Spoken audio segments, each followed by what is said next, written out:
মানুষ যখন অপরাধ করে, কোনো মুমিন যখন গুনাহ করে, তখন তার কলবের মাঝে একটা কালো দাগ পড়ে যায়। দুটা গুনাহ করলে দুটা, তিনটা করলে তিনটা। এখানে গুনাহ মোট আমরা কয়টা করছি হিসাব রাখছেন কে কে? একটু হাত তোলেন দেখি, হিসাব আসেনি? তাহলে অগণিত ফোঁটা কলবকে কালো বানাইয়া ফেলছে।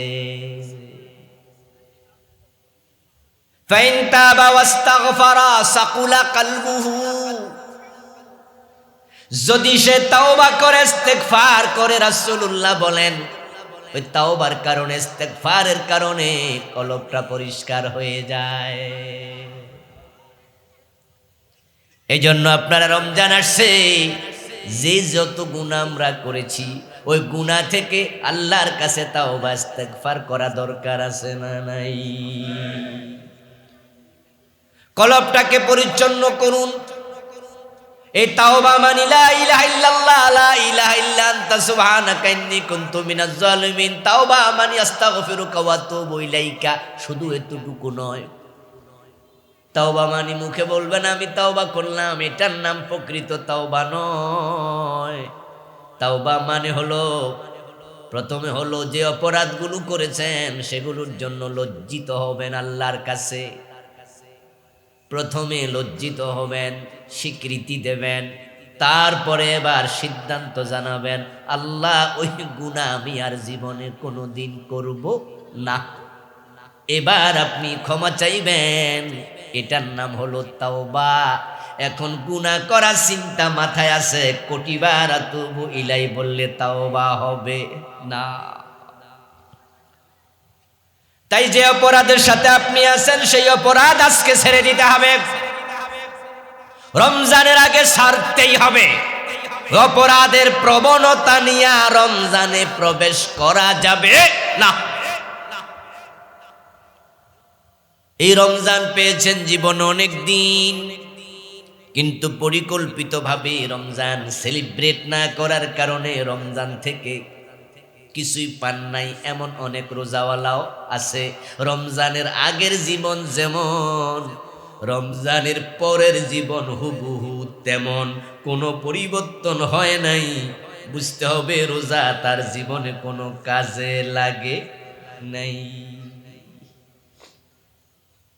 রোজা কবুল হলো কিনা বুঝবেনটা কিনা? হজ কবুল হলো কিনা বুঝবেন কিভাবে? সালাত কবুল হলো কিনা বুঝবেন কিভাবে? উত্তর একটাই, যদি রোজা কবুল হয় বুঝতে হবে অপরাধ প্রবণতা থাকবে না, কমে যাবে। হজ কবুল হয়, হজের আগের জীবন পরের জীবনের মাঝে পার্থক্য তৈরি হওয়া লাগবেই। সালাত কবুল হয়, ইন্নাস সালাতা তানহা আনিল ফাহশাই ওয়াল মুনকার, তার প্রভাব জীবনে লাগবেই। গুনাহ পরিত্যাগ করার প্রবণতা তৈরি হবে। যদি এগুলো না হয় আপনার সালাত, সাওম, হজ সবটা ব্যর্থ। এই রোজার মাসটাকে আমরা উত্তম ভাবে কাজে লাগাতে চাই। কিভাবে কাজে লাগালে রোজাটা ফলপ্রসূ হবে এ বিষয়ে আপনি কিছু পরামর্শ আমার থেকে আজকে পাবেন। আমি আপনাদের জন্য 20টা পরামর্শ নিয়ে এসেছি। যাদের কাগজ কলম আছে প্রয়োজনে লিখে নেবেন, কাগজ কলম নাই মোবাইলে লিখার অপশন আছে, মোবাইলেও লিখতে পারেন। যদি ভিডিও অডিও করার সুযোগ থাকে করে নিতে পারেন। তারপরে রমজান মাসে 20টার কোনোটা ছুটে গেল কিনা একটু রিভিউ করবেন। এই পরামর্শগুলো যদি আপনার কাছে মনে হয় গ্রহণযোগ্য তাহলে গ্রহণ করবেন। আশা করি এই পরামর্শের আলোকে রমজান যদি আমরা পালন করি, এই রমজান আমাদের মুত্তাকি বানাবে ইনশাআল্লাহ। এই পরামর্শগুলোর নাম দিলাম আমি রমাদান প্ল্যান, রমাদান পরিকল্পনা। 1 নাম্বার, আমরা যারা কোরআন পড়তে পারি না এই রমাদানে অবশ্যই কোরআন পড়ায় সময় দিতেই হবে। প্রথম কাজ, রোজা এসেছে কোরআন নাজিল হওয়ার মাধ্যমে। এই রোজা 30 দিনের রোজা রমাদান আগেকার কোন উম্মতের উপরে ফরজ ছিল না, এমন বক্তৃতা দিয়েছেন অনেক মুফাসসির। কামা কুতিবা আলাল্লাযীনা মিন ক্বাবলিকুম। এই আয়াতের ব্যাখ্যা পড়লে আপনারা পাবেন, অনেক মুফাসসির বলেছেন আগে রোজা ফরজ ছিল, এ কথার হলো আইয়ামে বীদের রোজা, 3 রোজা প্রতি মাসে। কেউ কেউ বলেছেন মুহররমের রোজা ফরজ ছিল, আর 30 রোজা রমাদানের সবগুলো ফরজ শুধু উম্মতে মুহাম্মাদির উপরে।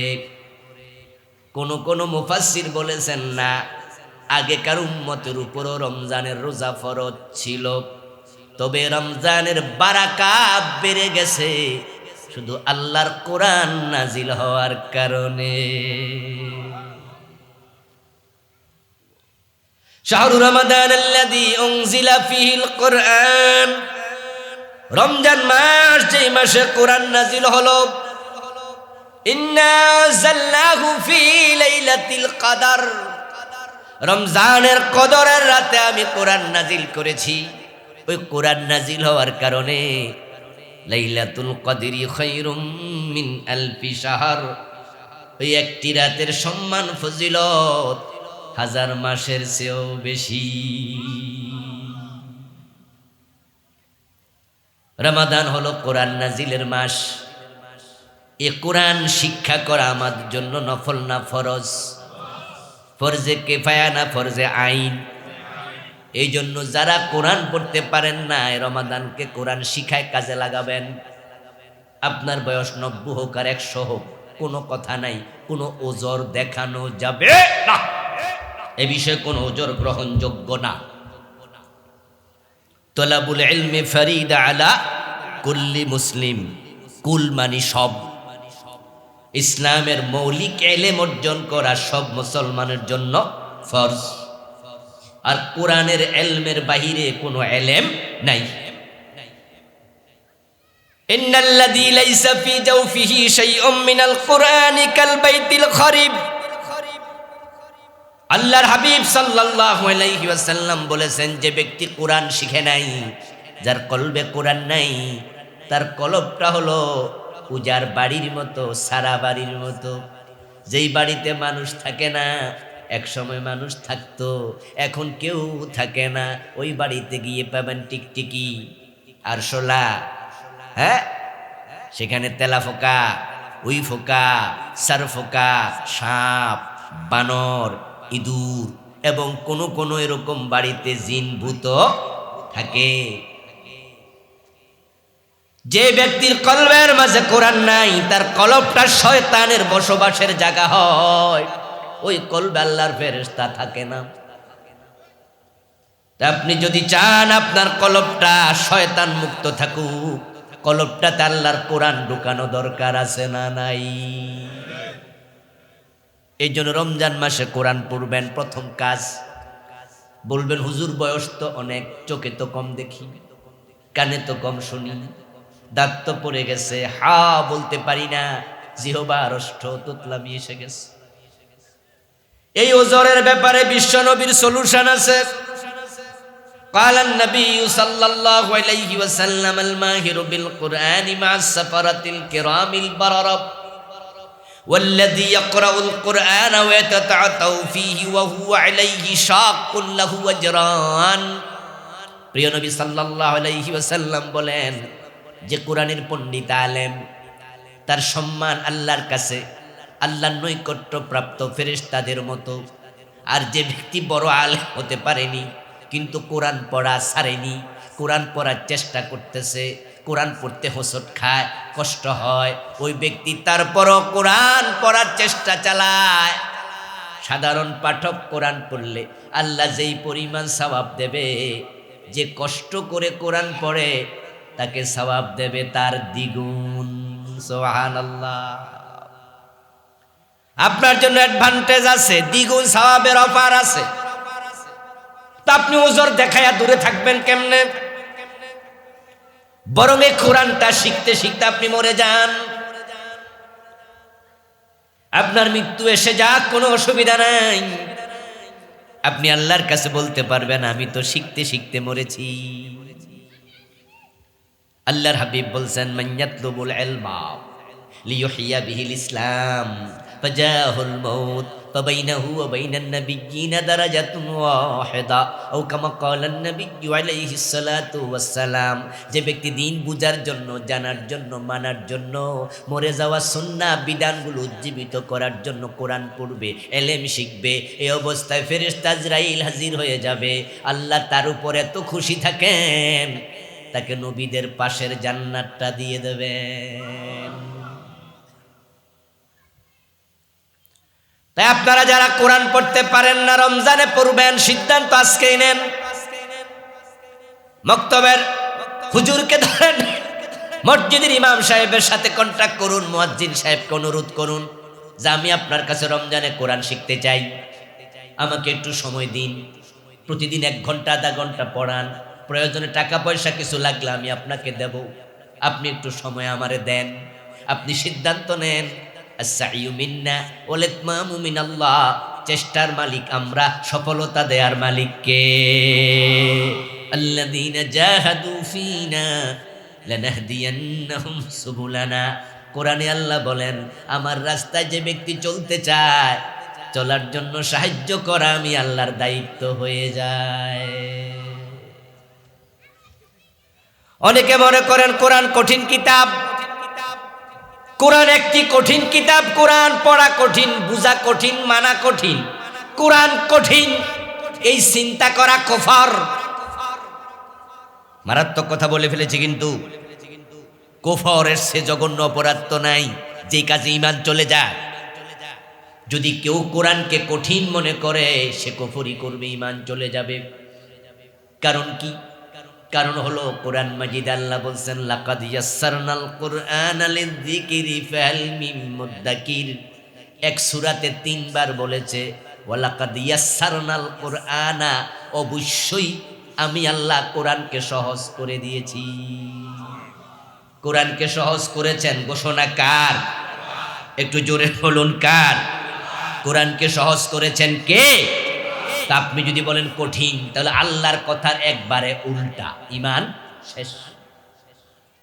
অথচ আজকের বাংলাদেশে কিছু নামাজি আছে যারা কোরআনকে কঠিন বলে প্রচার করে। মানুষকে কয় কোরআন তো আলেমদের ব্যাপার, আমরা জেনারেল মানুষ, আমরা এসব বুঝবো না, এটা তো কঠিন, কোরআন পড়তে এত এলেম লাগে, এই লাগে, ওই লাগে, ওই লাগে। কোরআনকে কঠিন রূপে উপস্থাপন করে মানুষের লিখা বিভিন্ন বই পড়তে দেয়, কোরআন পড়তে দেয় না। সকাল সন্ধ্যা মানুষের লিখা বই পড়ে, কিন্তু কোরআন পড়ে না, এমন কিছু নামাজিও আছে না নাই? ফাজাইল আমল সকাল সন্ধ্যা তেলাওয়াত করছেন। আরে ভাই, আমলের ফজিলত খোঁজেন কেন? ফজিলত না থাকলে কি আমল করবেন না? ফজিলত অ্যাডভান্টেজ। সকল আমলের ফজিলত খোঁজা দরকার নাই। আমার আল্লাহ বলেছে ফজিলত থাকলেও মানবো, না থাকলেও মানবো, ঠিক না? যেগুলো ফজিলত আছে এগুলো মানবেন। সর ধরে হাত কাটো, ওইটার ফজিলত কি? নামাজ পড়লে, নফল নামাজ এত সওয়াব, তাহাজ্জুদ পড়লে এত সওয়াব, আওয়াবিন পড়লে এত সওয়াব, রোজা রাখলে এত সওয়াব, এগুলো ফজিলত। তাই আপনি কোন যে আরে বাবারে চলো এগুলো করি, অনেক সওয়াব। সূরা হাত কাটো, এটার তো কোনো ফজিলত কোরআনে নাই, হাদিসও নাই। কি আছে যে এই সূরের হাত কাটলে এত লাখ সওয়াব? এরকম হাদিস আছে? 20,000 সওয়াব, 30,000 সওয়াব, ডাকাত শুলে সরাইলে 50,000 সওয়াব, চোর আপনার জেনা করলে, পাথর মারলে এত সওয়াব। এগুলো ফজিলত না, এগুলো আমলের কথা। ফজিলত আসে সুদূর প্রসারী, ফজিলত আছে সামাজিক পরিবেশ, সবটা ঠিক হয়ে যাবে। কোরআনের আইন কায়েম হলে দিন মানা সহজ হয়ে যাবে, অনাচার কমে যাবে, পাপাচার চলে যাবে, সুদূর প্রসারী ফজিলত। এখন আপনি ফজিলতের হাদিস পড়বেন, নিশ্চয় পড়বেন, নিষেধ করি না। ফজিলতে আমলের যে ফজিলত আছে ওই বইও আপনি পড়বেন, কিন্তু আপনি কোরআন সাইরা দিয়া ওই বই চিরদিন পড়তে থাকবেন। কেমন কথা হলো? এই জন্য মসজিদগুলোতে ফজিলতে আমল, ফাজাইল আমলের কিতাবের সাথে সাথে রিয়াজুস সালেহিন হাদিসের কিতাব দরকার আছে না নাই? ফাজাইল আমলের সাথে তাফসীরের কিতাব দরকার আছে না নাই? সকালবেলা যদি ফাজাইল আমলের কিতাব পড়েন, আপনাকে অনুরোধ করব বিকাল বেলায় কোরআনের তাফসীর থেকে 5 আয়াত পড়েন, 2 আয়াত পড়েন, তাফসীর শোনান। একদিন হাদিস পড়েন, আরেকদিন কোরআন পড়েন, আরেকদিন তাফসির পড়েন, আরেকদিন ফাজাইলে আমলের কিতাব পড়েন, অসুবিধা নাই। কিন্তু আজীবন একটা ধরছেন, কোরআন হাদিসের দ্বারে কাছে যান না, তাহলে বুঝতে হবে আপনার কাছে তাফসির থেকে, কোরআন থেকেও ফজিলতের কিতাবের দাম বেশি। এটা তো ইসলামের মূল সমজ নয়। আবার বন্ধু, কোরআনটাকে সিলেবাসে 1 নম্বরে নেবেন। আল্লাহর কোরআন যারা পড়তে পারেন তারা সৌভাগ্যবান মানুষ। রমজান মাসে কোরআন তেলাওয়াত, সুবহানাল্লাহ, বিশাল ব্যাপার। নরমালি 1 অক্ষর পড়লে 10টা সওয়াব হয়। মান কারা হারফাম মিনাল কোরআনে ফালাহু আশরু হাসানাত। কোরআন থেকে 1 অক্ষর পড়লো 10 নেকি। এখন রমজান মাসে যখন কেউ পড়বে, 1 70 নেকি হয়ে যাবে। শুধু 70 না, 700 নেকি হয়ে যাবে। শুধু 700 না, ওয়াল্লাহু ইউদাইফু লিমান ইয়াশা। কি পরিমাণ নেক আল্লাহ বৃদ্ধি করবেন, আল্লাহ ছাড়া কেউ জানে না। রমজান তো বারাকাতের মাস, প্রবৃদ্ধির মাস। মান আদ্দা ফীহি ফারিদা কানা কামান আদ্দা 70 ফারিদা ফী মান সাওয়াহু। মান তাকাররাবা ফীহি বিখাসলাতিন মিনাল খায়র কানা কামান আদ্দা ফারিদাতান ফী মা সাওয়াহু। রমজানে একটা নফল কাজ করবেন, অন্য মাসে ফরজের সমান সওয়াব পাবেন। রমজানে একটা ফরজ আমল করবেন, কমপক্ষে 70টা ফরজের সওয়াব আরো আল্লাহ বাড়ায়া দেন। একবার বিসমিল্লাহির রহমানির রহিম পড়লে নেকি হয় 190টা, কারণ এখানে অক্ষর আছে 19টা। এই রমজান মাসে যদি বিসমিল্লাহটা পড়েন তাহলে 70 দিয়ে পূরণ দেন, কত সওয়াব হবে এটা কমপক্ষে। এখন রমজানে যারা কোরআন খতম করবেন, কোরআনের মাঝে কত হাজার হাজার হরফ আছে, অক্ষর আছে। আপনার আমলনামায় ভাবেন তো কি পরিমাণ সওয়াব যোগ হচ্ছে। আর আপনারা যারা কোরআন শিখতে পারেন নাই, এই বিশাল ফজিলত থেকে আপনি বঞ্চিত থেকে গেছেন। এই জন্য কোরআন শিখবেন, সহজ কিতাব কোরআন শুরু করে দেন এই রমজানে। যারা কোরআন পড়তে পারেন, এবার তাদেরকে বলছি বিশুদ্ধ হয় কিনা এটা আলেমদের থেকে জেনে নেবেন। কারণ কোরআন তেলাওয়াত শিখা যেমন ফরজ, বিশুদ্ধ তেলাওয়াত করাটাও ফরজ। অশুদ্ধ পড়লে কোরআন লানত করে। এই জন্য কোরআন বিশুদ্ধ পড়বেন। একটা হরফের জায়গায় ভিন্ন হরফ উচ্চারণ করার কারণে কবিরা গুনাহ হয়ে যেতে পারে। শব্দের মাঝে পরিবর্তন হয়ে যায়। শুধু টান আছে, টান দেন নাই, টান নাই, টান দিয়ে দিছেন। এই কারণে কোনো কোনো শব্দ কুফরিও হয়ে যেতে পারে। এই জন্য বিশুদ্ধ তেলাওয়াত শিখবেন। আপনার দায়িত্ব আপনাকে সংশোধন করা। আপনার তেলাওয়াত বিশুদ্ধ হয় কিনা এটার জবাব আল্লাহর কাছে আমি দেব না, আপনারটা আপনাকে দিতে হবে। আপনি ভুল কোরআন পড়লে কোরআন আপনারে গজবের বদদোয়া দেবে, ওই বদদোয়া আমার উপর পড়বে না। তা কোরআনের লানত থেকে বাঁচতে হলে বিশুদ্ধ তেলাওয়াতের বিকল্প। 3 নাম্বার, কোরআনের অর্থ জানতে হবে। কোরআন তো শুধু তেলাওয়াতের জন্য আসে নাই। তাই কোরআনে আল্লাহ তাআলা কি বলেছেন সেটা জানা বান্দার জন্য আবশ্যক। কারণ কোন বিধান যদি কেউ মানতে হয়, মানা আগে না জানা আগে, তাই জানাটাও ফরজ। তাই কোরআন মাজিদ আল্লাহ কি বলেছেন অনুবাদ পড়া শুরু করে দেন এই রমজানে, অর্থ ব্যাখ্যা পড়া শুরু করে দেন। যারা কোরআন ভালো পারেন প্রতিদিন 1 পারা করে পড়বেন, যেন রমজানের মাঝে কোরআন কমপক্ষে 1 খতম। 2 নাম্বার পরামর্শ, ইফতার যথা সময় করবেন এবং সম্ভব হলে খেজুর দিয়ে করবেন। রাসূলুল্লাহ সাল্লাল্লাহু আলাইহি ওয়াসাল্লাম বলেন, লা ইয়াজালুন নাসু বিল খাইর হাত্তা আজ্জালুল ফিতরা মা আজ্জালুল ফিতরা। আমার উম্মত কল্যাণের উপরে ততকাল থাকবে সাবেত অটল অবিচল যতকাল তারা তাড়াতাড়ি ইফতার করবে, যথাসময় ইফতার করবে। সূর্য ডুবার সাথে সাথে ইফতার করা সুন্নাহ। তাই সূর্য ডুবার পরেও আরো বেশি মুত্তাকি গিরি দেখাইয়া বৈশা থাকা ইফতারের সুন্নাহ না। আল্লাহ তাআলার পবিত্র দরবারে লাখো কোটি শুকরিয়া জ্ঞাপন করছে, যে মহান মনিব অত্যন্ত মেহেরবানি করে মাগরিবের পর দুনিয়ার যাবতীয় কাজকর্ম থেকে আলাদা হয়ে কোরআনের আহ্বানে, কোরআনের এই ময়দানে আমাদের সকলকে হাজির হওয়ার তৌফিক দিলেন। যিনি মেহেরবানি করে আমাদেরকে সুস্থ রাখলেন, কোরআনের কথা বলার মতো, শোনার মতো কোরআনমুখী হৃদয় দিলেন, এই সব নেয়ামতের মালিককে। সেজন্য আমরা আলোচনা শুরুতে মন প্রাণ উজাড় করে অন্তরের সবটুকুন শ্রদ্ধা এবং ভালোবাসা দিয়ে আমাদের মনিব আল্লাহ তাআলাকে শুকরিয়া জানাই, কৃতজ্ঞতা জানাই। সবাই মিলে জোরে জোরে একবার কালিমাতু শুকর পড়ি, আলহামদুলিল্লাহ। রব্বানা লাকাল হামদ হামদান কাসীরা তাইয়্যিবাম মুবারাকান ফীহ। প্রিয় দিনী ভাইয়েরা, রমজান মাস সমাগত। ইনশাআল্লাহ আর কয়দিন পরেই আমরা রমজান মাসে প্রবেশ করব।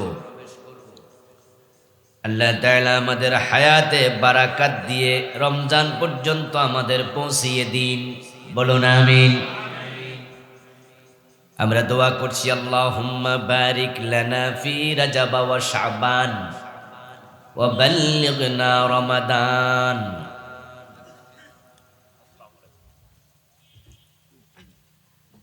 রমজান মাস এসে গেল। আমরা সবাই জানি রহমত, বারাকাত, নাজাত সহ অসংখ্য নিয়ামতের বার্তা নিয়ে রমজান আসছে। এই রমজানের মতো সম্মানিত মাস আর একটাও নেই। এটা সাইয়্যিদুল আশহুর, সাইয়্যিদুশ শুহুর, সব মাসের মাঝে নেতা। এই মাসে আল্লাহ তাআলা যেই পরিমাণ মানুষকে ক্ষমা করেন, এই মাসে যত পরিমাণ নেক এবং বারাকা দান করেন, এই মাসে যেই পরিমাণ রহমত নাজিল করেন, এই পরিমাণ নেয়ামত অন্য মাসে নাজিল করেন না। এই রমাদান আসছে মানুষকে মুত্তাকি বানানোর জন্য। যে ব্যক্তি মুত্তাকি হবে, আল্লাহ তার জন্যই জান্নাত বানাইছেন। সুবহানাল্লাহ। মুত্তাকি মানে জান্নাতি। মুত্তাকি মানে কি? কথা বলুন, মুত্তাকি মানে কি? কোনো কথা নাই, ডিরেক্ট জান্নাতি। এই ঘোষণা আমার নয়, জান্নাতের মালিকের।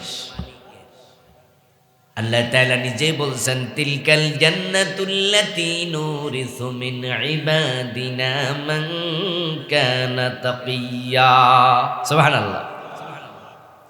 ওই জান্নাতের আমি উত্তরাধিকারী বানাবো, মালিক বানাবো আমার ওই বান্দাকে, যে বান্দা হয়ে গেছে মুত্তাকি। মুত্তাকিদের জন্য জান্নাত বানাইছেন, ঘোষণা দিলেন কে? তাহলে জান্নাতে যাওয়ার জন্য মুত্তাকি হওয়া দরকার আছে না নাই?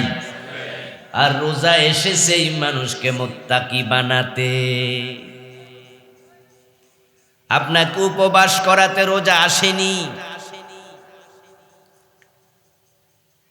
আপনি পিপাসায় কাতর হবেন, পানি পান থেকে বিরত রাখতে রোজা আসেনি।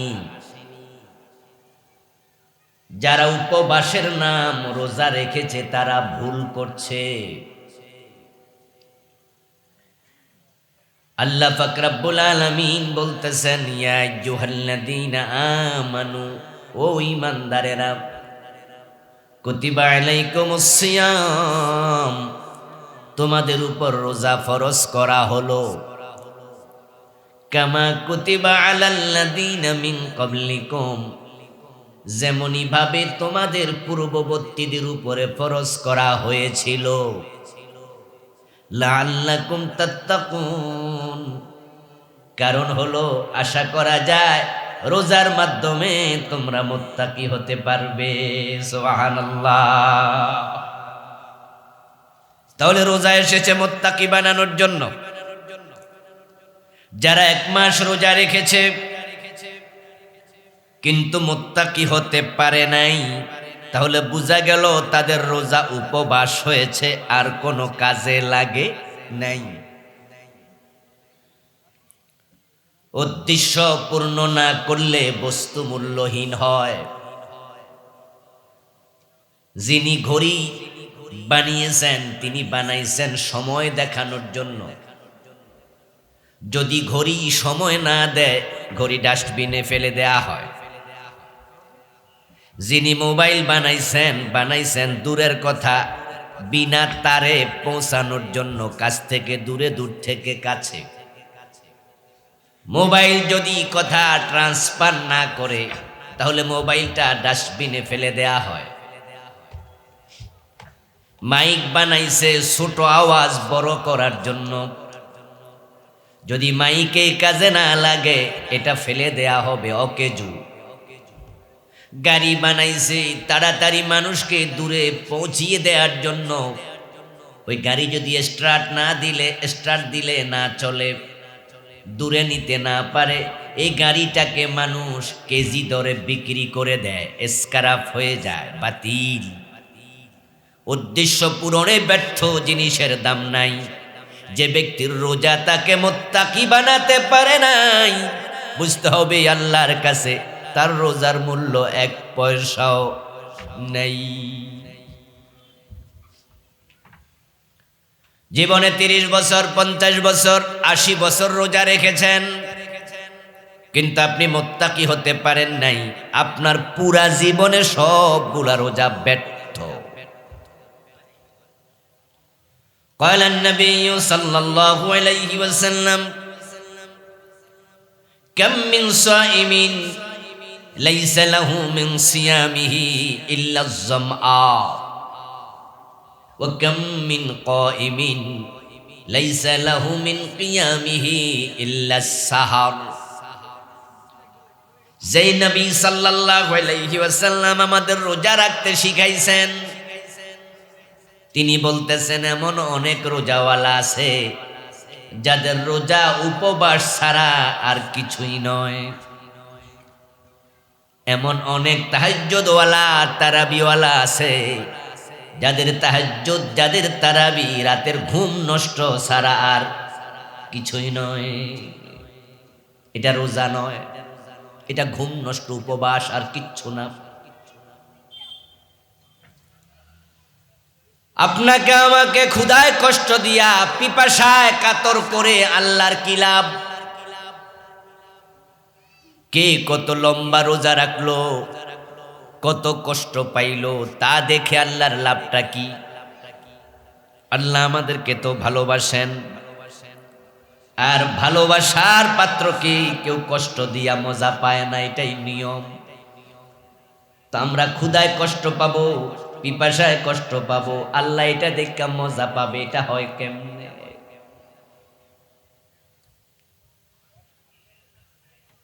তাই বিশ্ববিখ্যাত মুফাসসির আল্লামা কাজী নাসিরউদ্দিন বাইজাবি রাহিমাহুল্লাহ এই প্রসঙ্গে বলেছেন, লাইসাল মাকসুদু মিন শারঈয়াতিস সাওম নাফসাল জুই ওয়াল আতশ বাল মা ইয়াতবাহু মিন কাসরি শাহওয়াত ওয়া তাদবিন নাফসিল আম্মারা লিন নাফসিল মুতমাইন্নাহ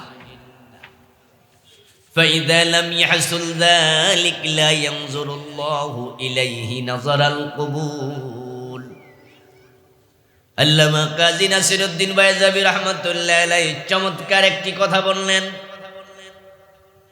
তিনি বললেন, মানুষকে ক্ষুধা এবং পিপাসায় কষ্ট দেওয়ার জন্য শরীয়ত রোজা ফরজই করেনি, এটা রোজার উদ্দেশ্যই না।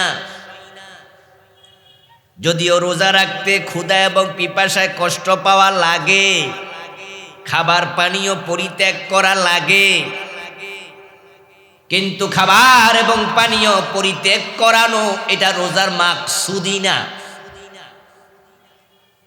বাল মা ইয়াতবাহু মিন কাসরিশ শাহওয়াত, বরং রোজার মাধ্যমে আল্লাহ চায় মানুষের শাহওয়াতকে কন্ট্রোল করা শিখাতে।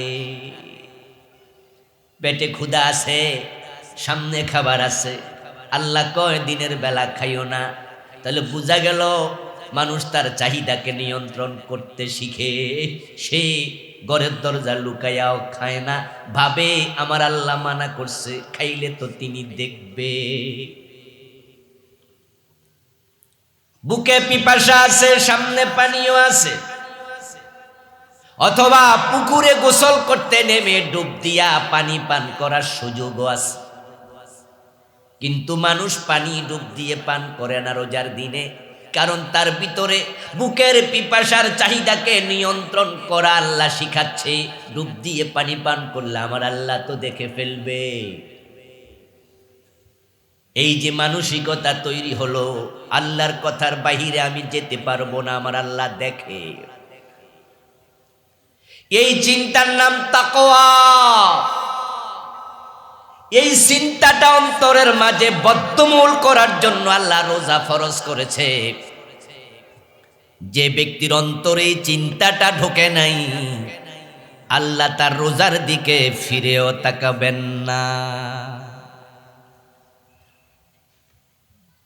এখন আমাদের মাঝে এই চিন্তাটা কার অন্তরে কতটুকু বদ্ধমূল হলো সেটাই মূল কথা।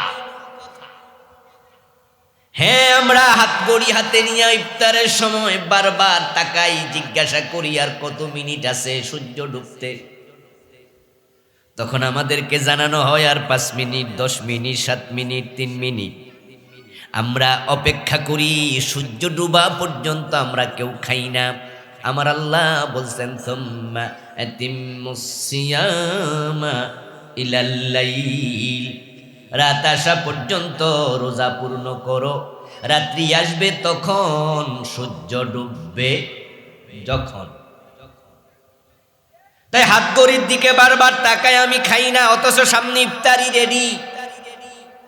আমি আল্লাহকে ভয় করি। এখন আপনার কাছে আমার প্রশ্ন, যে পানীয় সামনে আছে আপনি পান করছেন না, এই পানি পান করা, এই পানিটা কি হারাম? এটা কি মদের মতো? এটা হালাল না হারাম? তো খান না কেন? আল্লাহ মানা করছে। বস্তু কিন্তু হারাম না, বস্তুটা হালাল। আপনার ইফতারিগুলো সবগুলো হালাল, খান না কেন? আল্লাহ মানা করছে। আল্লাহ মানা করার কারণে হালাল বস্তু আপনি খান না, আপনি মুত্তাকি, আপনি আল্লাহকে ভয় করেন। এই পানিটা খাওয়া হারাম কতক্ষণ? 14 ঘন্টা, 15 ঘন্টা। সূর্য ডুবলে হালাল, কিন্তু সুদ খাওয়া হারাম কয় ঘন্টা? কথা বলেন না কেন? গোশ খাওয়া হারাম কয় ঘন্টা? ওজনে কম দেয়া হারাম কয় ঘন্টা? মালে বেজাল দেয়া হারাম কয় ঘন্টা? ধোকাবাজি করা হারাম কয় ঘন্টা? মানুষ ঠকানো হারাম কয় ঘন্টা? তো রোজার দিনে আপনি ইফতারি খান না, আল্লাহ দেখে আপনি ভয় পান। পানি পান করেন না দিনের বেলায়, আল্লাহ দেখে আপনি ভয় পান। সে আপনি হারাম সুদ খান কেমনে, গোশ খান কেমনে, ওজনে কম দেন কেমনে, মালে বেজাল দেন কেমনে? বুঝা গেল আপনি একজন মেকি, আপনি ধার্মিক, আসল ধার্মিক হতে পারেন নাই। আপনি মুত্তাকি সেজেছেন, বাস্তবে মুত্তাকি না। শুধুমাত্র খাবার পরিত্যাগ করা, পানীয় পরিত্যাগ করা, এটা তাকওয়ার লক্ষণ নয়।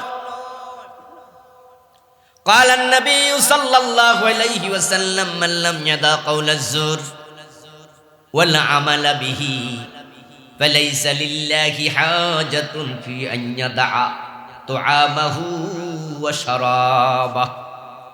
প্রিয় নবীজি সাল্লাল্লাহু আলাইহি সাল্লাম বলছেন, যে ব্যক্তি খাবার এবং পানীয় পরিত্যাগ করেছে কিন্তু সে মিথ্যা এবং মিথ্যার বেশাতি পাপাচার পরিত্যাগ করে নাই,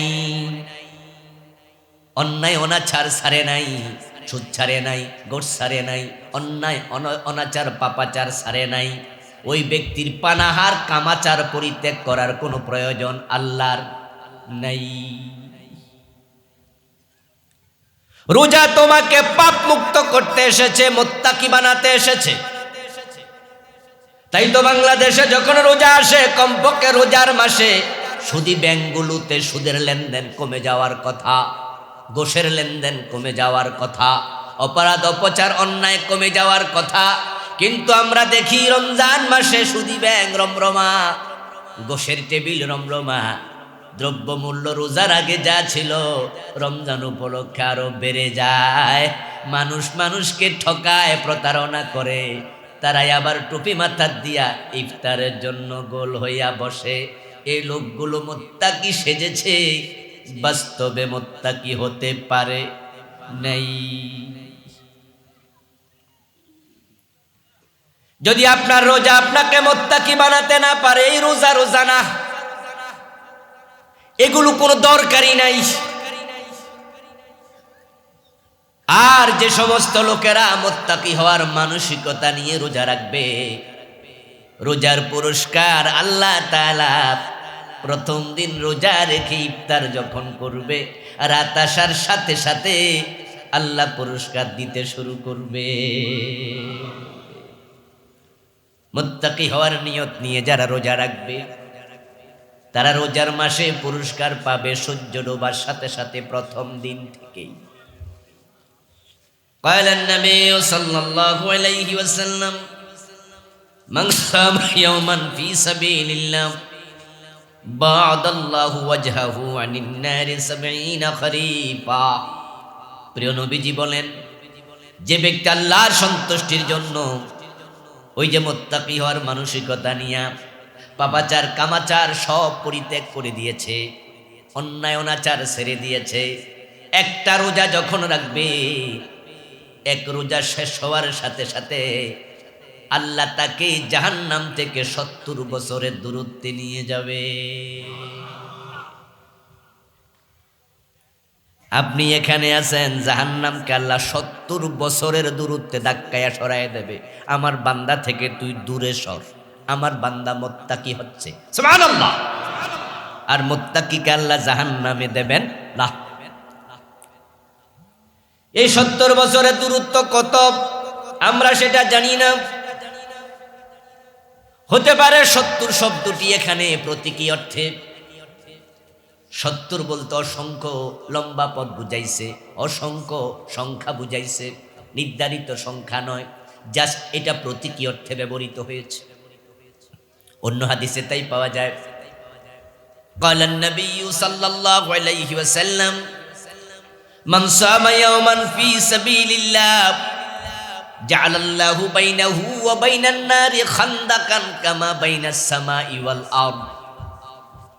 যখন কোনো ব্যক্তি আল্লাহর সন্তুষ্টির জন্য একটা রোজা রাখবে, একটা রোজা রাখার পরে সূর্য যখন ডুবে যাবে, আল্লাহ ওই ব্যক্তি এবং জাহান্নামের মাঝখানে এত বড় একটা পরিখা গর্ত খনন করবে। জাহান্নাম থাকবে ওই পাশে, রোজাদার থাকবে এই পাশে। এই গর্তের দূরত্ব হবে আকাশ এবং জমিনের সমান। সুবহানাল্লাহ। অর্থাৎ রোজাওয়ালাকে প্রথম রোজার পুরস্কার হিসাবে আল্লাহ জাহান্নাম থেকে অনেক দূরে সরাইয়া দেয়। অর্থাৎ যে মুত্তাকি হওয়ার জন্য রোজা রাখে, আল্লাহ তাকে জাহান্নামে দেয় না। জাহান্নাম থেকে বাঁচার জন্য তো আমাদের অত আয়োজন, জান্নাত পাওয়ার জন্য তো আমাদের সব আয়োজন। শীতের সকালে ফজরের নামাজ আমরা কাজা করি না, কারণ নামাজ ছেড়ে দিলে জাহান্নাম। আমরা আল্লাহকে ভয় পাই, নামাজে দাঁড়াইয়া যাই। সত্রের দুপুরে আমরা রোজা ভাঙি না, রিক্সা চালাইয়া রোজা ভাঙে না, এমন 2-4 জন আছে না নাই? ঠেলাওয়ালা দিন মজুর রিক্সা চালায়, কুলিগিরি করে। ওই গরিব মানুষগুলো বুঝে রোজা কাকে বলে, রোজার কষ্ট কেমন। রিক্সার হাতলে হাত রেখে, ফেডেলে পা রেখে যখন রিক্সা চাপ দেয়, তখনই নিজের গেঞ্জিটা ঘামে ভিজতে শুরু করে। 2-4 ঘন্টা পরে ঘামের কারণে বুকটা পিপাসায় চোঁচো করতে থাকে, ক্ষুধায় পেট ফো করতে থাকে, কিন্তু তারপরেও রোজা ভাঙ্গে না। আল্লাহর এমন 2-4 জন বান্দাও আছে, উদ্দেশ্য হলো রোজা রাখবো, আল্লাহ জাহান্নাম থেকে বাঁচাবে। রোজা ভাঙলে জান্নাত মিস হয়ে যাবে। জান্নাত পাওয়ার জন্য, জাহান্নাম থেকে বাঁচার জন্য আমাদের সব আয়োজন। যদি তুমি রোজা রাখো, প্রথম দিনের পুরস্কার আল্লাহ তোমাকে জাহান্নাম থেকে আকাশ এবং জমিনের দূরত্বে সরাইয়া দেবে। قال النبي صلى الله عليه وسلم إذا أقبل رمضان إذا دخل رمضان نادى مناد من السماء يا باغي الخير أقبل ويا باغي الشر أقصر ولله عتقاء فيه من النار وذلك كل ليلة। প্রিয় নবী সাল্লাল্লাহু আলাইহি ওয়াসাল্লাম বলছেন, রমজান মাস যখন আগমন করে, যখন চাঁদ উঠে যায় রমজানের, তখন আকাশ থেকে একজন ঘোষক ঘোষণা করে, বলে ও কল্যাণকামী, তুমি কল্যাণের দিকে দৌড় মারো। আকাশে রহমতের দরজাগুলো খুলে গেছে। ফুতিহাত আবওয়াবুর রাহমা, ফুতিহাত আবওয়াবুল জান্নাহ। রহমতের যত দরজা আছে খুলে দেয়া হলো, জান্নাতের সবগুলো দরজা খুলে দেয়া হলো। ও কল্যাণকামী, তুমি কল্যাণের দিকে দৌড় মারো। আকাশ থেকে এত বেশি পরিমাণ রহমত রমজান মাসে নাজিল হয়, এমন রহমত অন্য কোনো মাসে নাজিল হয় না। ওয়া বাগিয়াশ শাররি আকসির, ও কল্যাণকামী গুনাহগার, তুমি থেমে যাও, থেমে যাও। রমজান মাসেও তুমি সুদের কারবার করবা, তোমার কিসের রোজা? সুদে টাকা লাগায়া তারপরে পরিবার চালায়, সংসার চালায় এমন কিছু মানুষ এই ফেনী জেলায়ও আছে না নাই? 2-1 জন আজকের মাহফিলে থাকার সম্ভাবনাও আছে না নাই? যারা সুদে টাকা লাগায়া বসে রাখছেন, এই যে রমজান আসতেছে কয়দিন পরে, রমজান মাসে কি সুদ খাবে না? ওই টাকাটাকে স্টপ থাকবে তো হেতু সুদও খাইব, রোজাও রাখবে। যারা বিভিন্ন অফিসে ঘুষ খায়, রমজান আসার কারণে কোন ঘুষখোর অফিসার রমজানের কারণে ঘুষ খাওয়া বন্ধ করে দিছে, এমন অফিসার বাংলাদেশে কয়জন আছে? কয়জন আছে? বাংলাদেশে যদি 1 লক্ষ অফিসার ঘুষ খায়, আমি তো মনে করি রমজানে 1 লক্ষর মাঝে 1 লক্ষই ঘুষ খাবে। ওখান থেকে রমজানের কারণে ঘুষ ছেড়ে দেবে এমন সম্ভাবনা খুব কম। আর যেই ছাড়বে সে রমজানের কারণেই ছাড়বে না, সে পুরা জীবনের জন্যই ছাড়বে। ব্যাপারটা এমন হবে না যে রোজার পরে আবার খামু।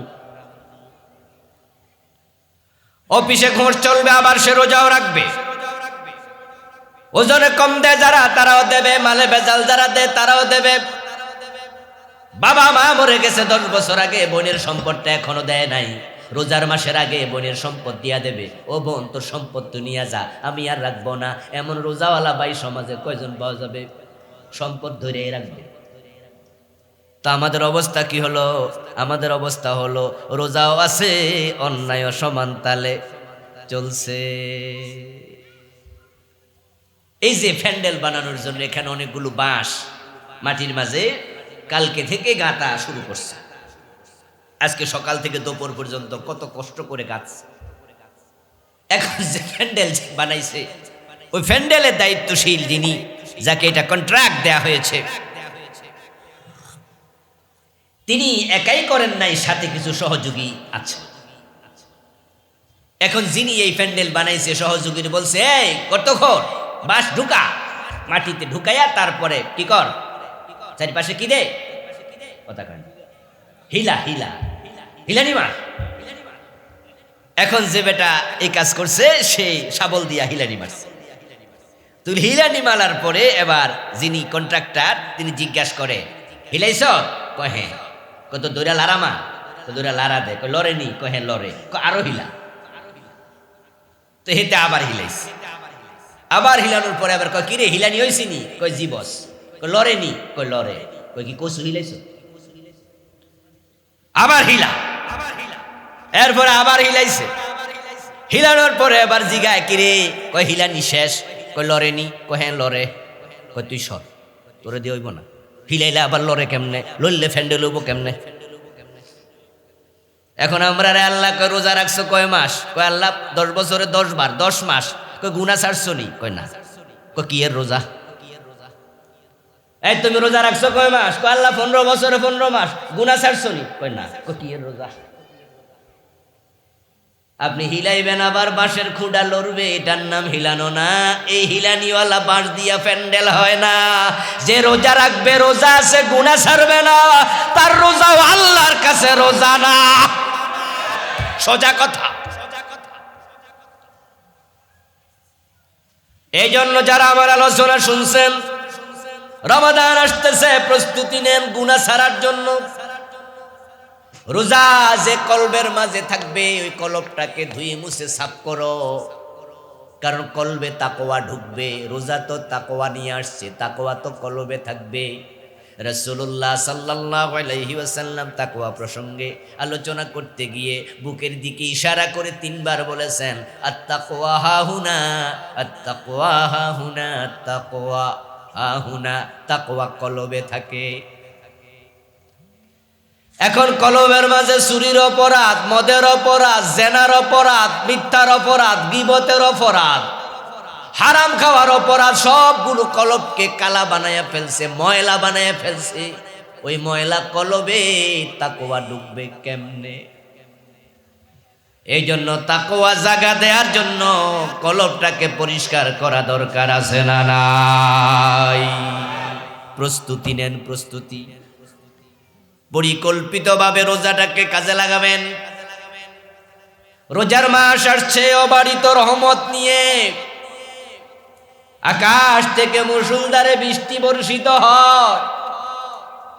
যেই মাটিগুলো কাদা মাটি, নরম মাটি, গর্ত আছে মাটিতে, কাদা আছে মাটিতে, বৃষ্টির পানি পড়ার সাথে সাথে ধুলাবালি ওই মাটিকে, বৃষ্টিকে রিসিভ করে, ওই মাটি বৃষ্টিকে গ্রহণ করে, গর্তে ধারণ করে, নিজের মাঝে ধারণ করে।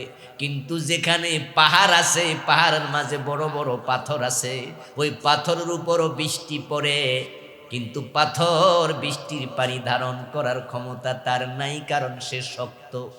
বৃষ্টি শেষ, তার পানিও শেষ। কিন্তু কাদা মাটির মাঝে পানি জমে আছে, গর্তে জমে আছে। ঠিক রমজানের রহমত আসবে, যাদের অন্তর নরম পরিচ্ছন্ন, রহমত তারা ধরে রাখতে পারবে।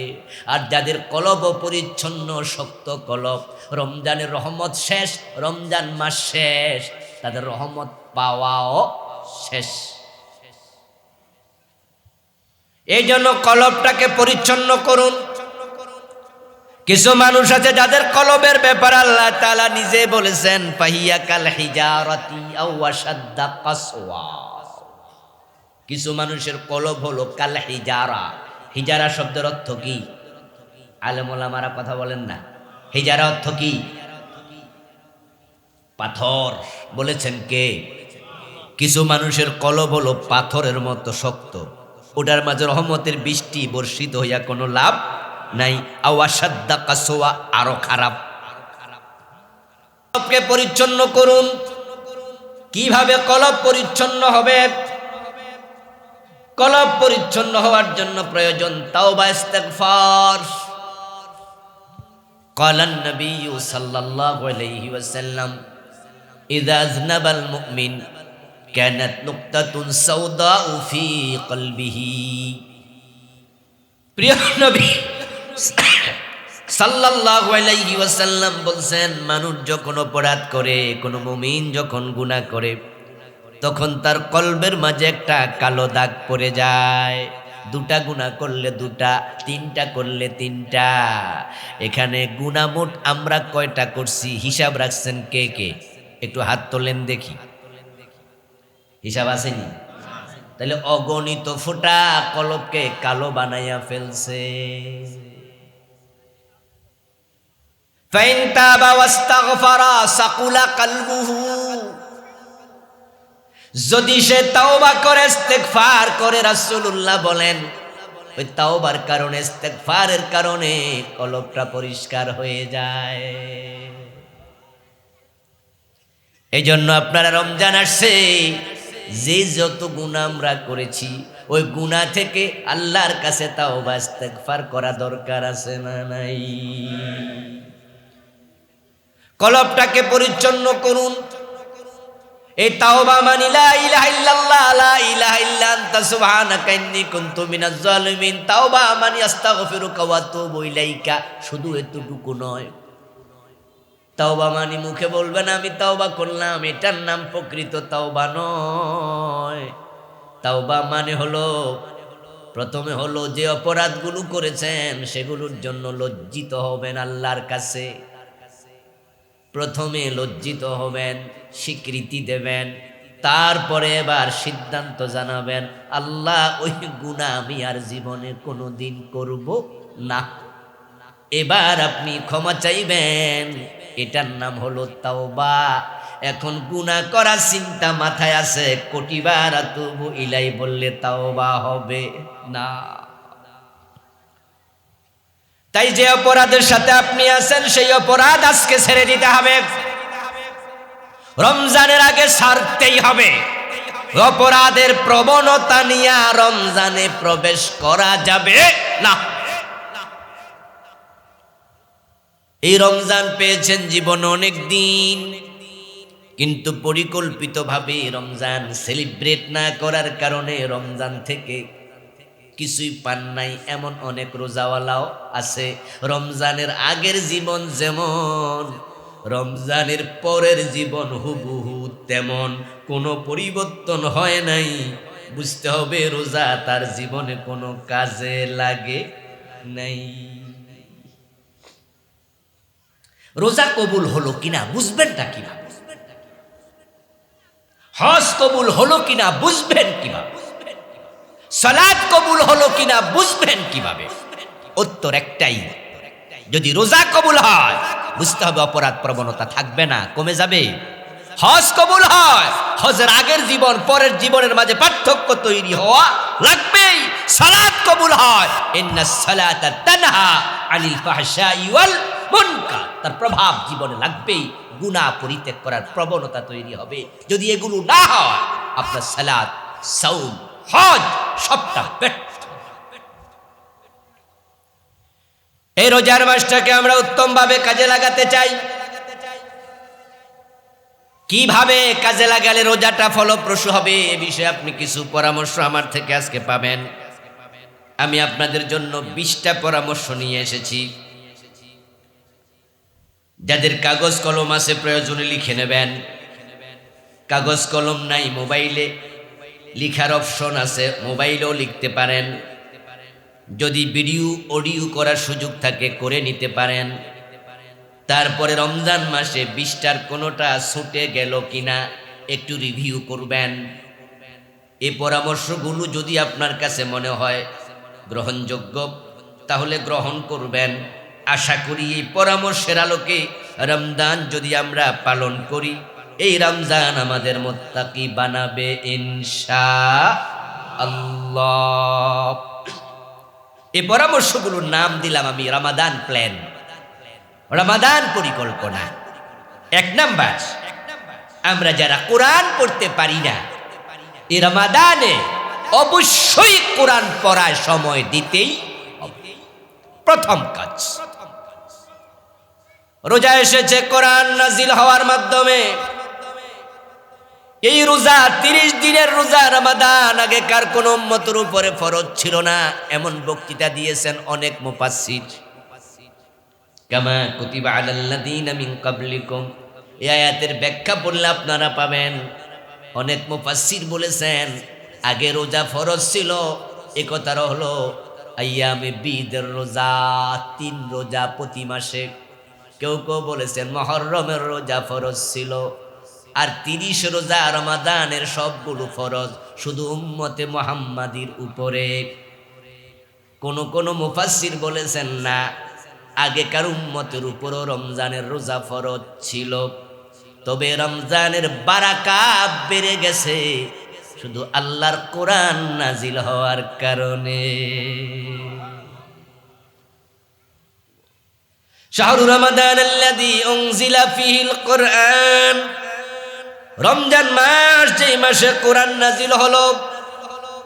ইন্না আনজালনাহু ফী লাইলাতিল কদর, রমজানের কদরের রাতে আমি কোরআন নাজিল করেছি।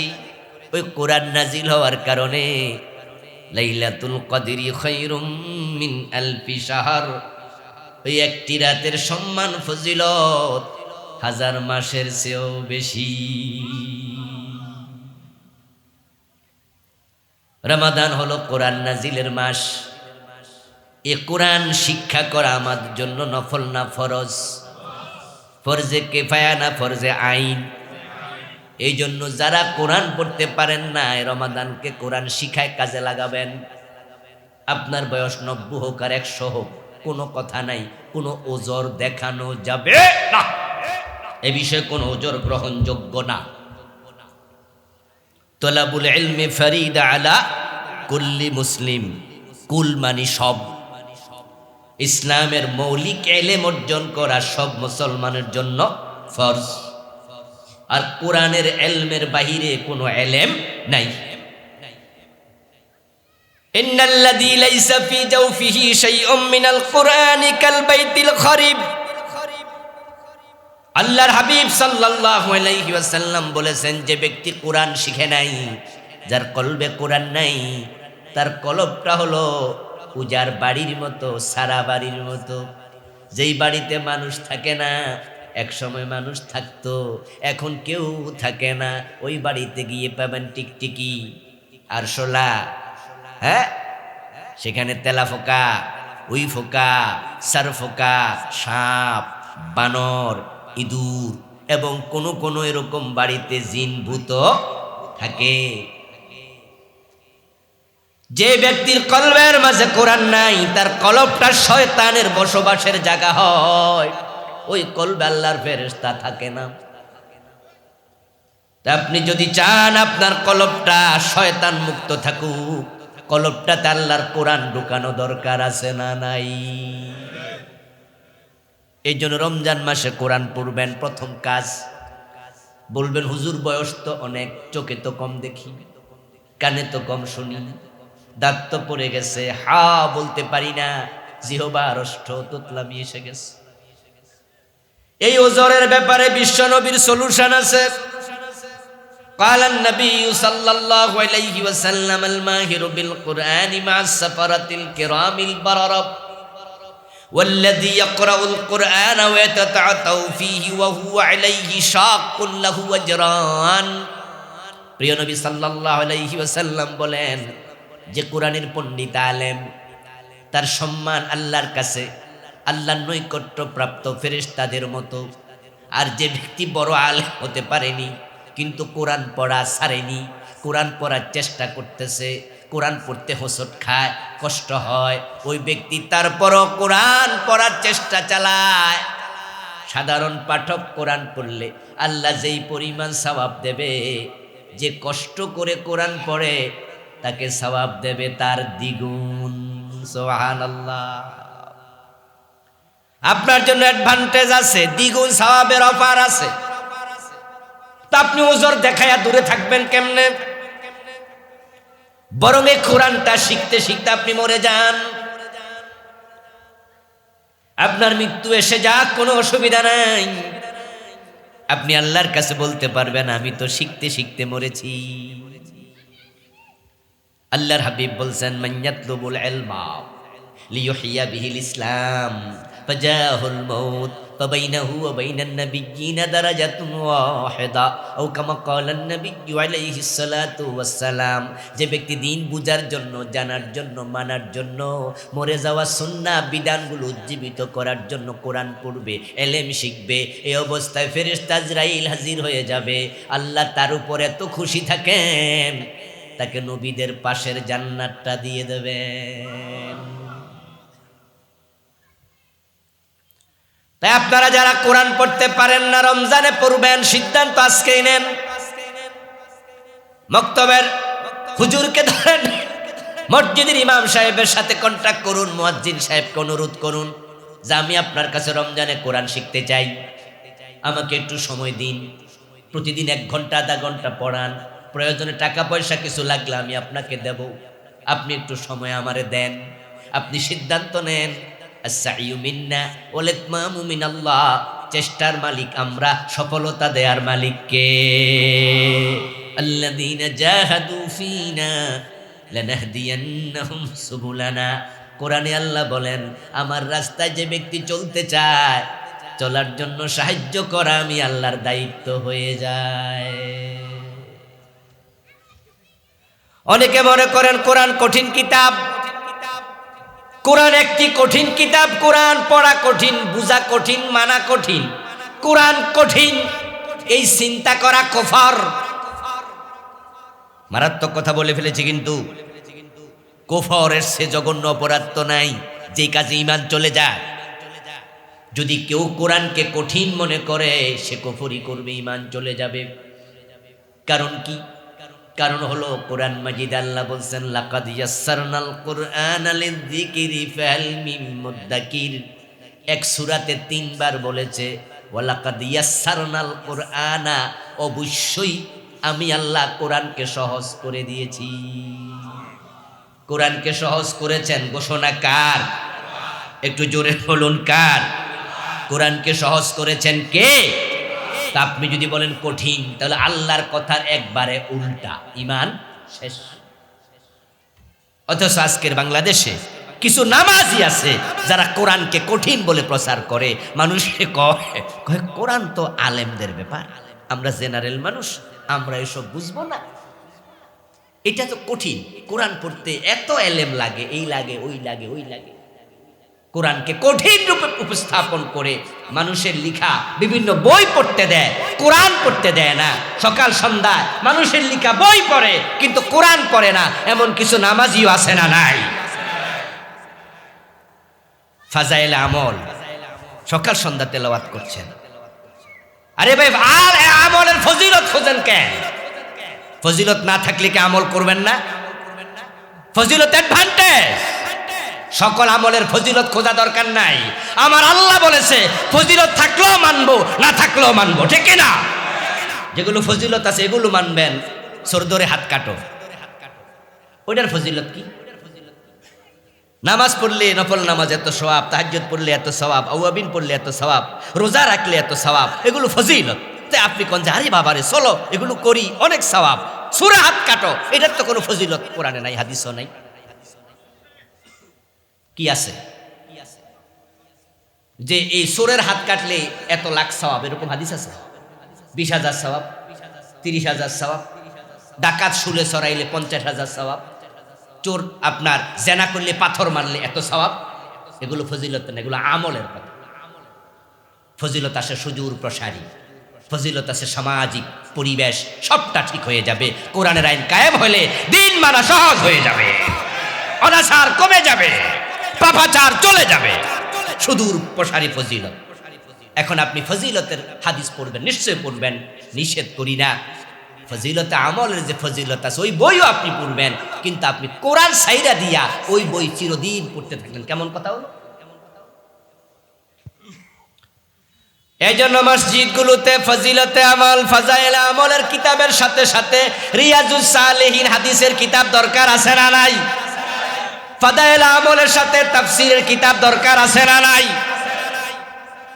সকালবেলা যদি ফাজাইল আমলের কিতাব পড়েন, আপনাকে অনুরোধ করব বিকাল বেলায় কোরআনের তাফসীর থেকে 5 আয়াত পড়েন, 2 আয়াত পড়েন, তাফসীর শোনান।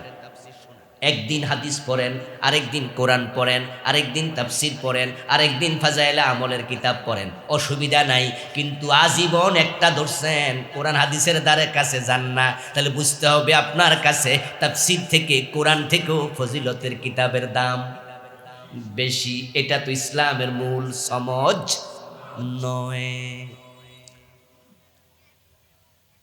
আবার বন্ধু, কোরআনটাকে সিলেবাসে 1 নম্বরে নেবেন। আল্লাহর কোরআন যারা পড়তে পারেন তারা সৌভাগ্যবান মানুষ। রমজান মাসে কোরআন তেলাওয়াত, সুবহানাল্লাহ, বিশাল ব্যাপার। নরমালি 1 অক্ষর পড়লে 10টা সওয়াব হয়। মান কারা হারফাম মিনাল কোরআনে ফালাহু আশরু হাসানাত। কোরআন থেকে 1 অক্ষর পড়ল 10 নেকি। এখন রমজান মাসে যখন কেউ পড়বে, 1 70 নেকি হয়ে যাবে। শুধু 70 না, 700 নেকি হয়ে যাবে। শুধু 700 না, ওয়াল্লাহু ইউদাইফু লিমান ইয়াশা। কি পরিমাণ নেক আল্লাহ বৃদ্ধি করবেন, আল্লাহ ছাড়া কেউ জানে না। রমজান তো বারাকাতের মাস, প্রবৃদ্ধির মাস। মান আদ্দা ফীহি ফারিদা কানা কামান আদ্দা 70 ফারিদা ফী মান সাওয়াহু। মান তাকাররাবা ফীহি বিখাসলাতিন মিনাল খায়র কানা কামান আদ্দা ফারিদাতান ফী মা সাওয়াহু। রমজানে একটা নফল কাজ করবেন, অন্য মাসে ফরজের সমান সওয়াব পাবেন। রমজানে একটা ফরজ আমল করবেন, কমপক্ষে 70টা ফরজের সওয়াব আরো আল্লাহ বাড়ায়া দেন। একবার বিসমিল্লাহির রহমানির রহিম পড়লে নেকি হয় 190টা, কারণ এখানে অক্ষর আছে 19টা। এই রমজান মাসে যদি বিসমিল্লাহটা পড়েন তাহলে 70 দিয়ে পূরণ দেন, কত সওয়াব হবে এটা কমপক্ষে। এখন রমজানে যারা কোরআন খতম করবেন, কোরআনের মাঝে কত হাজার হাজার হরফ আছে, অক্ষর আছে। আপনারা আমলনামায় ভাবেন তো কি পরিমাণ সওয়াব যোগ হচ্ছে। আর আপনারা যারা কোরআন শিখতে পারেন নাই, এই বিশাল ফজিলত থেকে আপনি বঞ্চিত থেকে গেছেন। এই জন্য কোরআন শিখবেন, সহজ কিতাব কোরআন শুরু করে দেন এই রমজানে। যারা কোরআন পড়তে পারেন, এবার তাদেরকে বলছি বিশুদ্ধ হয় কিনা এটা আলেমদের থেকে জেনে নেবেন। কারণ কোরআন তেলাওয়াত শিখা যেমন ফরজ, বিশুদ্ধ তেলাওয়াত করাটাও ফরজ। অশুদ্ধ পড়লে কোরআন লানত করে। এই জন্য কোরআন বিশুদ্ধ পড়বেন। একটা হরফের জায়গায় ভিন্ন হরফ উচ্চারণ করার কারণে কবিরা গুনাহ হয়ে যেতে পারে। শব্দের মাঝে পরিবর্তন হয়ে যায়। শুধু টান আছে, টান দেন নাই, টান নাই, টান দিয়ে দিছেন। এই কারণে কোনো কোনো শব্দ কুফরিও হয়ে যেতে পারে।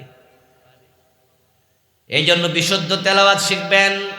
আপনার দায়িত্ব আপনাকে সংশোধন করা।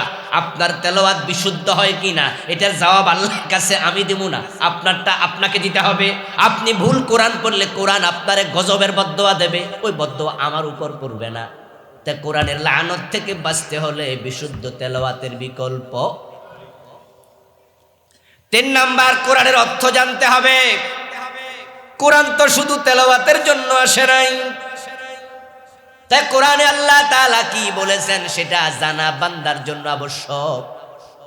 কারণ কোন বিধান যদি কেউ মানতে হয়, মানা আগে না জানা আগে, তাই জানাটাও ফরজ। তাই কোরআন মাজিদ আল্লাহ কি বলেছেন অনুবাদ পড়া শুরু করে দেন এই রমজানে, অর্থ ব্যাখ্যা পড়া শুরু করে দেন।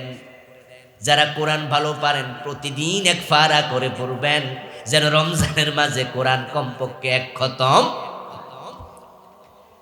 2 নাম্বার পরামর্শ, ইফতার যথা সময় করবেন এবং সম্ভব হলে খেজুর দিয়ে করবেন। রাসূলুল্লাহ সাল্লাল্লাহু আলাইহি ওয়াসাল্লাম বলেন, লা ইয়াজালুন নাসু বিল খাইর হাত্তা আজ্জালুল ফিতরা মা আজ্জালুল ফিতরা। আমার উম্মত কল্যাণের উপরে ততকাল থাকবে সাবেত অটল অবিচল যতকাল তারা তাড়াতাড়ি ইফতার করবে, যথাসময় ইফতার করবে। সূর্য ডুবার সাথে সাথে ইফতার করা সুন্নাহ। তাই সূর্য ডুবার পরেও আরো বেশি মুত্তাকি গিরি দেখাইয়া বৈশা থাকা ইফতারের সুন্নাহ না। আপনারা একজন একটু আজানের জবাব দেন। অনেকে আছে ঘড়ির দিকে তাকায়া থাকে, ইফতারের টাইম তো 5:59। ইফতার করেন, কয় না সারাদিন রোজা রাখছি আর 5 মিনিটে মইরা যাবো, আর একটু পরে করি না। আল্লাহর হুকুম মানার নামে ইবাদত। সুম্মা আতিম্মুস সিয়ামা ইলাল লাইল। রাত্রি এসেছে, সূর্য ডুবেছে, আল্লাহকে রোজা ওই পর্যন্ত পূর্ণ করো। আল্লাহ যখন যা বলে তখন তা করার নামে ইবাদত। মানা করছে খেও না, না খাওয়া ইবাদত, এখন বলে খাও, এই খাওয়াটাও ইবাদত। আল্লাহর হাবিব বলছে, তোমরা যখন ইফতার করবা, মান ওয়াজাদা তামারান ফালইফতির আলাই ইল্লা ইউফতিরু আলা মাইন ফাইনাল মা তুহুর। নবী সাল্লাল্লাহু আলাইহি ওয়াসাল্লাম বলছেন, যখন তোমরা ইফতার করবা, সম্ভব হলে যদি সামর্থ্য থাকে, খেজুর দিয়ে ইফতার করার মতো খেজুর থাকে, তাহলে আমি নবী পরামর্শ দিচ্ছি তোমরা খেজুর দিয়ে ইফতার করো। রাসূলের নির্দেশনার কারণে ওলামাগণ বলেন খেজুর দিয়ে ইফতার করা সুন্নাত। আর যদি খেজুর না থাকে ফায়ুফতিরু আলা মাইন, তাহলে তোমরা পানি দিয়ে ইফতার করবে। এখন পানিও যদি না থাকে তাহলে ভিন্ন জিনিস। তাহলে ইফতারের ক্ষেত্রে আমরা ফার্স্টলি যেটা খুঁজবো সেটার নাম কি? খেজুর খুরমা। হাদিস। যদি খেজুর না থাকে তাহলে কি? পানি। যদি পানি না থাকে তাহলে আবার অন্য জিনিস। এটা সুন্নাহ, সুন্নাহ একটি ইবাদত। ইফতার শুধু করবেন না, ইফতার করাবেন, করানো ইবাদত। মান ফাত্তারা সায়মান, যে ব্যক্তি কোন রোজাদারকে ইফতার করাবে, কানা মাগফিরাতান লিযুনুবিহি, অন্যকে ইফতার করানোর ফজিলত রাসূল বলছেন 1 নাম্বার ফজিলত, তার আমলনামার গুনাহগুলো আল্লাহ ক্ষমা করে দেবে। ওয়া ইতকা রাকাবাতিহি মিনান নার, অন্যকে ইফতার করালে আল্লাহ জাহান্নাম থেকে মুক্তি দিয়ে দেয়। ওয়া কানা লাহু মিসলু আজরিহি, যে ব্যক্তি রোজা রেখেছে, সে রোজা রেখে যে পরিমাণ সওয়াব পেল, আপনি তাকে ইফতার করালে আল্লাহ ওই পরিমাণ সওয়াব আপনাকে দিয়ে দেবেন। তবে রোজা রেখে সে যে সওয়াব পেয়েছে তার সওয়াব থেকে কোনো কমতি হবে না। অনেকে আছে ইফতার দিলে করে না, ভাই ভাই ধরেন এটি ইফতার, সারাদিন রোজা রাখছি তোমারও সওয়াব দেওয়ার নেই। মানে উনি ভাবছে যে রোজার ইফতার করাইলে সওয়াব নিয়ে যাবে। হ্যাঁ, সওয়াব আপনাকে দেয়া হবে, তবে রোজাদারের সওয়াবের মাঝে কোনো কমতি হবে না। এই জন্য আমরা ইফতার আদান প্রদান করব। গাড়িতে বসে আছেন, ইফতার করার জন্য যাচ্ছেন, ইফতারি হাতে, পাশের জন ইফতার কিনেছে, আপনিও কিনেছেন। এখন আপনি বলেন ভাই আমার খুরমা খেজুর আপনি একটু নেন, আর ও আপনাকে দিল যে আমারটা আপনি নেন, তাহলে এতে করে কি হলো? দুইজন থেকে আমরা সওয়াব নিতে পারলাম। তাআওয়ানু আলাল বিররি ওয়াত তাকওয়া, ভালো কাজে আল্লাহ কয় একে অপরকে সহযোগিতা করো। সুবহানাল্লাহ। ইফতারের পূর্বে দোয়া করবেন। قال النبي صلى الله عليه وسلم ثلاث دعوات لا ترد, তিনটা দোয়া ফিরিয়ে দেয়া হয় না। as-saimu hina yuftiru, রোজাওয়ালা যখন ইফতার সামনে নিয়ে দোয়া করে, ওই দোয়া কবুল হয়, আল্লাহ ফিরিয়ে দেয় না। এই জন্য আপনারা বাড়িতে দোয়ার একটা পরিবেশ তৈরি করে ফেলবেন। ইফতার সামনে নিয়ে বসবেন, সন্তানদেরকে সাথে নেবেন, নিজের স্ত্রীকে সাথে নেবেন, মা বাবাকে নিয়ে বসবেন, তখন ইস্তেগফার পড়বেন, দুরূদ শরীফ পড়বেন। একদিন আপনি হাত তুলবেন, অন্যরা আপনার সাথে শরীক হবে, আমিন আমিন বলবে। একদিন আপনার স্ত্রীকে দায়িত্ব দেবেন, আজকে তুমি দোয়া করো, আমরা আমিন বলবো। একদিন বড় ছেলেটাকে দায়িত্ব দেবেন, আর একদিন আপনার কলেজে পড়ুয়া মেয়েটাকে দায়িত্ব দেবেন, মা মনি তুমি আগামীকাল দোয়া করবা। আপনার সন্তানরা দোয়া করতে শিখবে। একদিন হয়তো আপনি থাকবেন না, পরিবারে পরিবেশটা থেকে যাবে। দোয়া সবাই মিলে করবেন। এই জন্য ইফতারের পূর্বে দোয়া কবুল হয়, তখন দোয়ার আপনি পরিবেশ তৈরি করবেন। সাহারি খাবেন শেষ সময়ে, তবে আজান পর্যন্ত দেরি করা ঠিক না। আমি এমনও দেখেছি ফজরের আজান হওয়ার পরও খাইতে থাকে। কয়েকটা হাদিসে আছে যা প্লেটে আছে খাইয়ালো। তা আপনার ওই হাদিসটা কি প্রতিদিনের লাগে রাসূল কইছে? আরে প্লেটে যা আছে আপনি তা খেয়ে নিলেন, যেন অপচয় হয়ে না যায়, তাড়াতাড়ি করে খেয়ে নিলেন। আজান দেবে, আপনি গরিব দিকে তাকায় বুঝতে পারছেন যে 2 মিনিট পরে আজান হবে। বউরে কইলেন যে যেহেতু একটা হাদিস পাইছি, আলেমরা কইছে, তাহলে প্লেটে ভাত বেশি করে দিয়ে দাও। এটা কি রাসূল বুঝাইছে? আল্লাহর সাথে ফাঁকিবাজি চলবে না। এখন আমরা জানি সাহারির শেষ সময় কত, যেহেতু বিষয়গুলো স্পষ্ট, এই জন্য আমরা সাহারি খাওয়ার সময় খেতে খেতে সুবহে সাদেক তুলু হয়ে যায়, এই অবস্থায় পৌঁছানো ঠিক হবে না। ঠিকঠাক মতো সাহারি খেয়ে নেবেন। ফজরের নামাজ জামাতের সাথে পড়ে ঘুমাবেন, এই অভ্যাসটা তৈরি করুন। কারণ যেহেতু সাহারির পর পর আমাদের ফজরের টাইম হয়ে যায়, যদি আপনি ফজর না পড়ে রেস্টে যান, ফজরের নামাজ কাজা হওয়ার সম্ভাবনা আছে। আমরা তো নরমালি ওয়াক্তিয়া নামাজও আমরা জামাতে তরক করি না, রমজানে তো মোটেও না। 5 ওয়াক্ত নামাজ, যেন 150 ওয়াক্ত নামাজ রমজানে 1 ওয়াক্ত জামাত ছাড়া না হয়, এই সিদ্ধান্ত আপনাকে নিতে হবে যে রমজানে 150 ওয়াক্ত নামাজ, 150 ওয়াক্ত জামাতে হবে, 150 ওয়াক্ত তাকবীরে উলার সাথে হবে। পারা যাবে না? পারা যাবে না?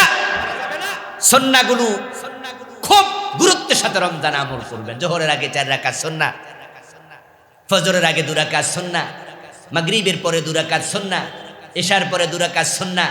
এভাবে বিভিন্ন ওয়াক্তে সুন্নাহ আছে। নিষিদ্ধ সময় নয়, এমন টাইমে বেশি বেশি নফল নামাজ পড়ার অভ্যাস করুন। যেহেতু সাহারি খাওয়ার জন্য উঠতেই হয়, 15 মিনিট আগে উঠলে কি 4 রাকাত তাহাজ্জুদ পড়ার সুযোগ নেওয়া যায় না? সুযোগ নেওয়া যায়, সুযোগ নেওয়া যায়। এই জন্য আমরা কমপক্ষে রমজানে তাহাজ্জুদ মিস করব না। কথিত আছে যে আমাদের সমাজে কেউ তাহাজ্জুদের নামাজ যদি শুরু করে তাহলে সে ছাড়তে পারবে না। এই কথার কোনো ভিত্তি নাই।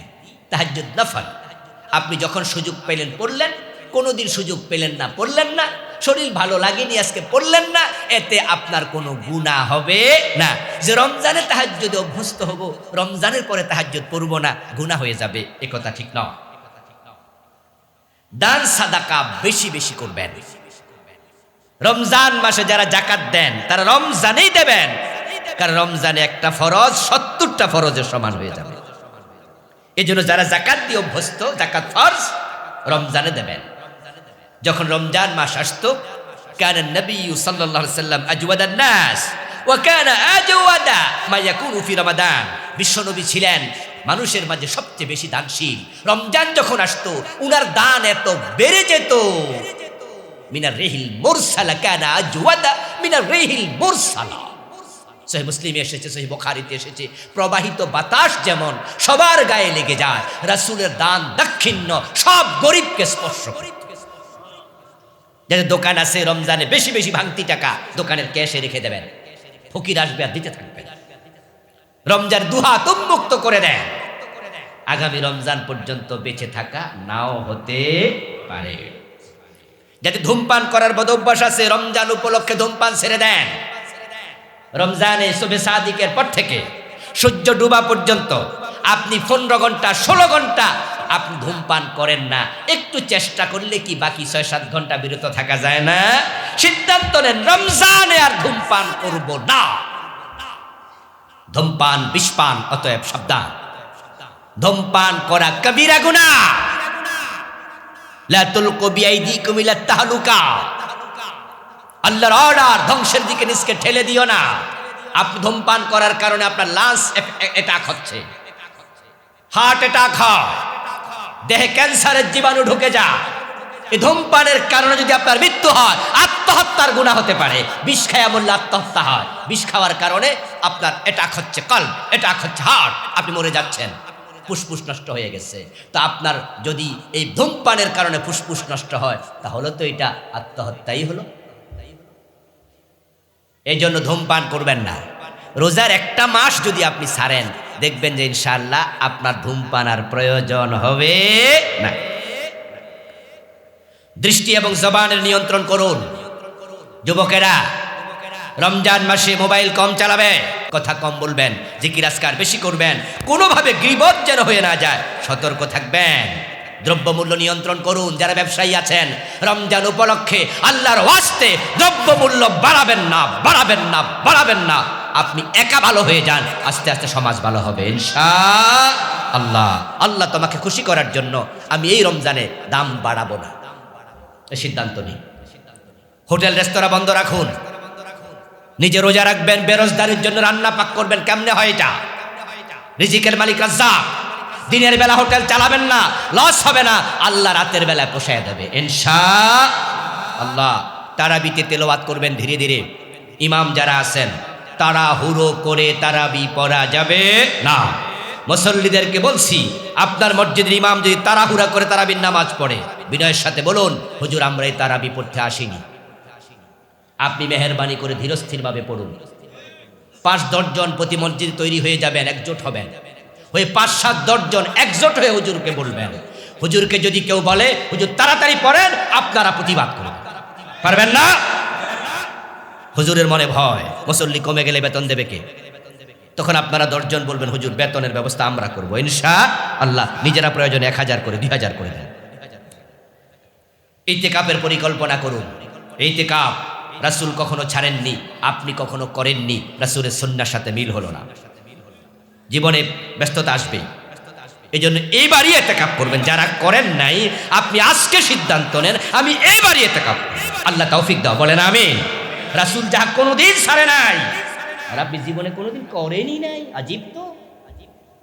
আরে সুন্নাহ না ফরজ, এ মাসলা জান কেন? রাসূলকে অনুসরণ করবেন না আপনি? এখানে কেন অনুসরণ নয়? গ্রামের মসজিদে ইতিকাফকারী পাওয়া যায় না, টাকা দিয়ে ইতিকাফ করার লাগে, এমন ঘটনাও নাকি আছে?